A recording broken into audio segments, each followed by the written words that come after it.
সাম্ৰাজ্য কৰিব। এবাৰ নহয়, দুবাৰ নহয়, বাৰে বাৰে অসম আক্ৰমণ মোগলৰ।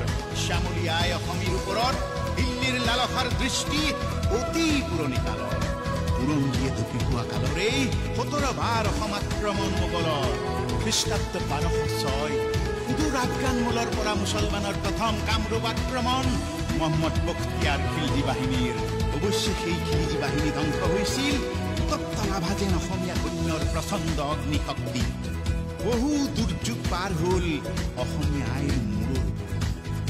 খ্ৰীষ্টাব্দ 1662 মিৰ্জুমলাৰ গড়গাঁও আক্ৰমণ।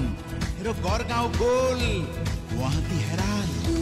আকৌ খ্ৰীষ্টাব্দ 1667 গুৱাহাটী উদ্ধাৰ। বৰসেনাপতি লাচিতৰ উদ্যোগত অসমীয়াৰ মান উদ্ধাৰ। ৰজা চক্ৰধ্বজ সিংহৰ কথা মতে মহামন্ত্ৰী আতন বুঢ়াগোহাঁইৰ মন্ত্ৰণাৰে তলে তলেই যুদ্ধ দি পুনৰ গুৱাহাটী দখল কৰি অসমীয়া সৈন্যই বন্দী কৰি ৰাখিলে মোগলৰ নবাব ফিৰোজ আৰু সৈয়দ চালাহ। খবৰ পালে দিল্লীৰ বাদশাহ ঔৰংজেবে লাজে অপমানে খঙত জ্বলি পকি ৰাজপুত বীৰ ৰামসিংহক ঘাই সেনাপতি পাতি পুনৰ অসম আক্ৰমণৰ নিৰ্দেশ দিলে আৰু লগত আহিল কেইবাজনো বীৰ ফকীৰৰ সৈতে ৰাজপুত ৰমণী মদনাৱতী। দিল্লীৰ পৰা ওপৰা-ওপৰিকৈ অহা সাম্ৰাজ্যবাদী অভিযানৰ অন্তই নাছিল। ফলশ্ৰুতিত যুদ্ধৰ তামামা আলাবৈত বাজিল। সেইদিনা আছিল খ্ৰীষ্টাব্দ 1669 5 আগষ্ট। ধৰা শাওনৰ 20 তাৰিখ।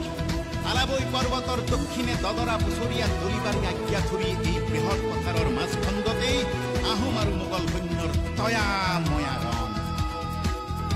মদনাৱতীক সন্মুখত লৈ মীৰ নবাব ৰামসিংহৰ অসমীয়াক পেংলাই অসমীয়াক কুকুলঙা কৰাৰ বৃথা চেষ্টা।